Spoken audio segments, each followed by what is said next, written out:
Bonjour. Ce chapitre va être l'un des plus importants pour obtenir des retours d'entreprise. Vous savez ce qu'est la relance écrite, mais il faut également la mettre en pratique. Beaucoup d'entre vous ne font que postuler aux offres disponibles. Mais comme vous avez pu le voir sur nos différentes formations, vous allez devoir faire un peu plus d'efforts pour trouver votre alternance. La relance écrite va augmenter vos chances d'avoir des retours. Elle servira de rappel pour le recruteur et elle permettra aussi de vous mettre en avant ainsi que de confirmer votre intérêt à rejoindre l'entreprise. Les recruteurs reçoivent généralement des centaines de CV pour chaque offre d'alternance. Pour les étudiants qui ne postulent pas dès le premier jour, vous allez donc devoir vous mettre en avant afin de sortir du lot d'étudiants qui ont postulé. Pour vous donner un petit exemple, il m'est déjà arrivé de poster des offres auxquelles j'ai reçu plusieurs centaines de CV. Malheureusement, n'ayant pas le temps de trier tous les étudiants, j'allais principalement à l'essentiel. J'ai donc survolé les CV en sélectionnant ceux qui pourraient potentiellement correspondre à l'offre. Je reçois une relance d'une étudiante m'exprimant son souhait d'avoir un retour et étant très intéressée par le fait de rejoindre l'entreprise. Elle a pris soin de me rappeler les missions du poste qui lui conviennent, ainsi que l'activité et l'environnement de l'entreprise. Je pense que vous connaissez déjà la suite, je lui ai répondu et je lui ai proposé un entretien afin d'évaluer si elle pouvait convenir au poste ou non. Et ça, non pas parce que son CV correspondait, mais parce qu'elle m'a prouvé qu'elle s'était intéressée à l'annonce ainsi qu'aux missions proposées. Elle était très motivée et son entretien s'est vraiment très bien passé. J'ai donc transmis son CV à l'entreprise qui lui a proposé un second entretien.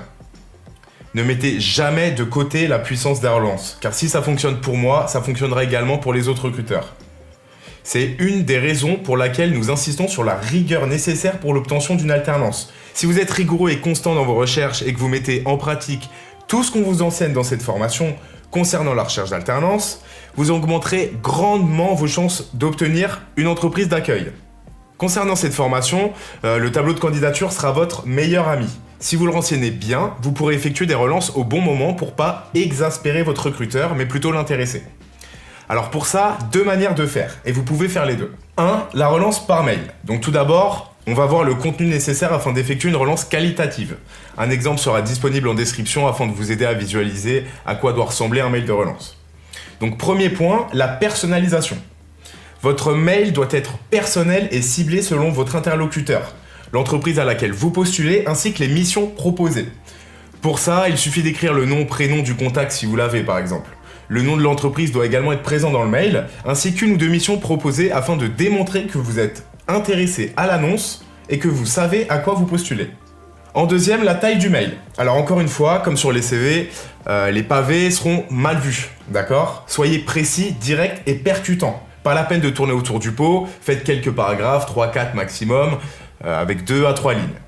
Ça suffira amplement pour exprimer tout ce dont vous avez besoin dans votre mail de relance. Ensuite, en troisième, la lisibilité. Ça concerne la facilité à lire le mail. Évitez d'ajouter des mots en trop qui compliquent la lecture. Les recruteurs ont des centaines de mails et de CV à lire. Il faut leur faciliter la tâche. Ça limitera les avis négatifs que pourrait avoir le recruteur sur la lecture de votre mail, par exemple. Ensuite, la structure. Donc essayez de garder une certaine structure quant à la forme de votre mail. Si vous avez fait un paragraphe de 2 lignes, par exemple, essayez de rester sur ce ton-là. Ça rendra votre mail beaucoup plus agréable à la lecture. Enfin, cinquième point, l'objet du mail. Donc l'objet du mail sera la première chose que verra votre destinataire. Il va donc changer selon l'adresse mail que vous avez à disposition. Dans le cas où c'est une adresse générique, style contact@bloom-alternance.fr, il va donc falloir identifier d'abord les personnes sur LinkedIn qui pourraient s'occuper du recrutement. Une fois que c'est fait, vous allez tout d'abord pouvoir cibler votre mail, mais également l'objet. Pour ça, il suffit d'écrire par exemple à l'attention de assistant commercial par exemple. Dans le cas où vous avez l'adresse de votre destinataire, il vous suffira de renseigner la mention relance suivie du poste pour lequel vous avez postulé. De cette façon, les recruteurs seront beaucoup plus alertes à vous faire un retour sur vos candidatures. Enfin, la deuxième solution, la relance par LinkedIn. Il va être important de relancer votre interlocuteur par mail, mais pas que. Au-delà du fait de relancer le recruteur sur LinkedIn, vous pouvez également contacter ses collaborateurs pour savoir s'ils savent où en est votre candidature. Donc on va commencer par le message que vous allez envoyer au recruteur. Donc tout d'abord, pour envoyer un message, vous allez devoir vous connecter au recruteur, puis cliquer sur « Ajouter une note ». Alors il faut savoir que certains utilisateurs premium empêchent la demande de connexion ou d'ajouter une note, mais c'est assez rare. Il faut également savoir que les caractères sont limités dans la section « Ajouter une note », donc il va falloir être précis et percutant. Comme le mail, votre message doit être ciblé. Veillez donc à mettre le nom de votre destinataire en haut de la page lorsque vous direz bonjour. Par exemple, bonjour monsieur Petitbon, pour enchaîner sur la relance. Je vous relance au sujet de ma candidature pour le poste d'assistant commercial. Je vous confirme mon intérêt à rejoindre Bloom Alternance ainsi que d'effectuer les différentes missions proposées. Olivier Petitbon. Alors il va être aussi important de respecter les timings de relance, d'accord ? Alors il faut généralement attendre 2 semaines pour les grosses sociétés. Sachez que les grosses boîtes reçoivent beaucoup de candidatures et elles sont généralement gérées sous forme de processus. Plusieurs personnes vont d'abord identifier votre CV pour le transmettre au manager qui décidera si oui ou non ils retiennent votre candidature. C'est pendant ce processus-là que vous allez devoir relancer votre interlocuteur, mais pas trop tôt pour ne pas l'exaspérer ou paraître envahissant. Sinon, vous pouvez également leur envoyer un message sur LinkedIn. Et de cette façon, vous ne surchargez pas la boîte mail du recruteur et vous effectuerez un petit rappel bref.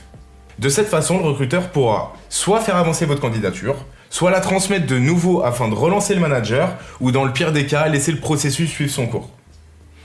Enfin, pour les entreprises à plus petits effectifs, entre 10 et 50 par exemple, vous pouvez relancer votre interlocuteur au bout de quelques jours. Des entreprises de cette taille, elles n'ont pas l'utilité d'avoir des processus de recrutement poussés. Donc il va falloir leur montrer que vous êtes déterminé à rejoindre leur entreprise en relançant votre interlocuteur par mail, mais également via LinkedIn. Voilà, vous savez maintenant comment effectuer des relances. Ça aura un réel impact sur la quantité de retours que vous aurez des entreprises. À bientôt pour la suite.